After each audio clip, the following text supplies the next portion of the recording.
Hello students, today we will learn calculation of fractions. Okay, तो अगर कहीं पे भी आपको जब ये कुछ क्वेश्चन आते हैं कि 36 1/4 ऑफ 36, इसका मीनिंग क्या होगा, आप कैसे समझ पाएंगे इसको। तो चलिए देखते हैं। जैसे यहाँ पर दिया है 1/4 ऑफ 36, तो इसको आपको कैलकुलेशन करना है। तो 36 का 1/4 निकालना है। तो जब हम इसको सॉल्व करते हैं तो इसका आपस में मल्टीप्लिकेशन करते हैं। 1/4 मल्टीप्लाइड विथ 36। सो देखिए, जो 4 है वो 36 के टेबल में आता है ना, इसका 36 के फैक्टर है वो, है ना। सो 4 1 ज़ा 4, 4 9 ज़ा 36, ये कट गया। अब नीचे 1 आया है जिसका कोई मतलब नहीं है। 9 1 ज़ा 9 आया, इसका मतलब है कि इस कैलकुलेशन का जो आंसर है आपका आया है 9। ओके, तो अगर नीचे वाला नंबर ऊपर वाले नंबर के टेबल से कट रहा है, मतलब कि नीचे वाला नंबर छोटा है, बड़ा वाला नंबर जो ऊपर साइड नंबर है वो बड़ा है, तो ऐसा होता है कि ये अगर इसके टेबल में आता है तो वो कट जाता है। ठीक है, ऐसा सॉल्व कर लेना है आपको। अब जैसे दूसरा देख लेते हैं, 1/3 ऑफ 21।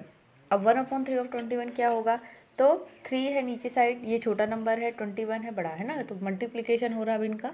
सो 3 1 ज़ा 3, 3 2 ज़ा 6, 3 3 ज़ा 9, 3 4 ज़ा 12, 3 5 ज़ा 15, 3 6 ज़ा 18 एंड 3 7 ज़ा 21। सो 3 7 ज़ा, अब ये 3 1 ज़ा 3, ऊपर साइड 7 ज़ा, तो अब इनका 7 का मल्टीप्लिकेशन 1 में करेंगे तो 7 1 ज़ा 7। सो आंसर यहाँ पर आ गया आपका 7। अंडरस्टूड। बिल्कुल इस तरीके से आप भी कर लेंगे। इसके अलावा अब हम देखते हैं इसको डेसिमल में कन्वर्ट करना। ओके, फ्रैक्शन को हम अगर डेसिमल में कन्वर्ट करना चाहते हैं तो कैसे करेंगे। देखिए, अब जैसे मान लीजिए कि यहाँ पर इतने ये 1/10 दिया हुआ है ना, तो अब आपको इसको डेसिमल में कन्वर्ट करना है 1/10 को। तो कैसे करेंगे, नीचे वाला नंबर बड़ा है, ऊपर वाला नंबर छोटा है, तो हम क्या करेंगे, 10 का मतलब डिवाइड करेंगे 1 में। तो क्या ये पॉसिबल है? बिल्कुल पॉसिबल है। हम जब 10 का डिवाइड 1 में करेंगे तो सबसे पहले क्या करेंगे, पॉइंट लगाएंगे क्वोशंट में। जब वहाँ पे पॉइंट लगाएंगे तो यहाँ 1 के बाद एक ज़ीरो लग जाता है।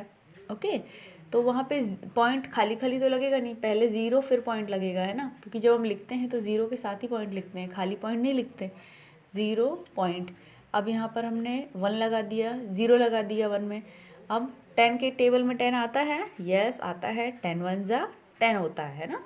सो यहाँ पर आ गया 1 क्वोशंट में और नीचे आ गया 10, और 10 - 10 नथिंग एल्स।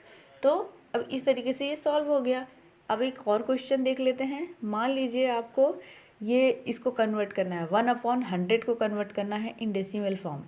इसको भी हम डिवाइड ही करेंगे, है ना। जब भी आपको इस तरीके का डेसिमल में कन्वर्ट करना है मतलब कि आपको डिवाइड करना रहेगा। सो 100 का डिवाइड कर रहे हैं 1 में, सो 1 लिखा यहाँ और 100 यहाँ। अब हम इसका डिवाइडेशन स्टार्ट करते हैं।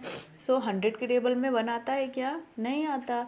तो यहाँ पर हम अगेन क्वोशंट में 0 पॉइंट लगा देते हैं। अब यहाँ पर एक ज़ीरो लग गया, लेकिन अब एक ही ज़ीरो से 100 के टेबल में 10 भी नहीं आता है, तो हम एक और ज़ीरो लगा देते हैं। 0.0 हो गया यहाँ पर क्वोशंट में।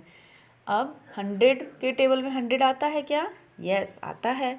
सो 100 1 ज़ा 100। अब यहाँ पे हमने 100 लिख दिया। अब हम इसको माइनस करते हैं, 100 - 100 कितना हुआ? Nothing, zero. ओके, तो यहाँ पर हमारा आंसर जो आया है डेसिमल का वो कितना आया है? 0.01। ओके, अब मान लीजिए अब आपको इसको रीड करके लिखना है, नंबर्स में लिखना, टेक्स्ट में लिखना है आपको कि ये 0.01 आप लिखेंगे कैसे, है ना। जैसे हम नंबरिंग करते हैं वैसे ही, जैसा हम पढ़ रहे हैं हम इसको लिखते भी बिल्कुल वैसा ही है। अंडरस्टूड। जैसे यहाँ पर देखिए कुछ क्वेश्चंस मैं यहाँ लिख देती हूँ कि किस तरीके से हम इनको रीड करेंगे, और जैसा रीड कर रही हूँ मैं वैसे इनको लिख भी रही हूँ। जैसे देखिए 1.1, इसको कैसे लिखूँगी मैं? 1 की स्पेलिंग तो आपको पता ही है, 1.1। ओके, जैसा हम पढ़ेंगे वैसा ही हम इसको लिखते भी हैं। ओके, तो डेसिमल पॉइंट में होता क्या है, जो डेसिमल नंबर होता है वो होल नंबर और डेसिमल पार्ट को अलग अलग करता है। इसके थ्रू हमें पता चलता है कि डेसिमल पार्ट कौन सा है ना, जो पॉइंट में आ रहा है वो नंबर कौन सा है, और जो होल पार्ट है वो कौन सा है। ओके, तो अब यहाँ पर देखिए 15.8, 15.8, इसमें भी इसको भी हम ऐसे लिखेंगे, 15 पॉइंट का पॉइंट ही लिखेंगे, पॉइंट लगाएंगे नहीं, पॉइंट ही लिखेंगे, 0.8। ओके, 20 28.42, ओके, 28.42 इस तरीके से लिख देंगे। अंडरस्टूड?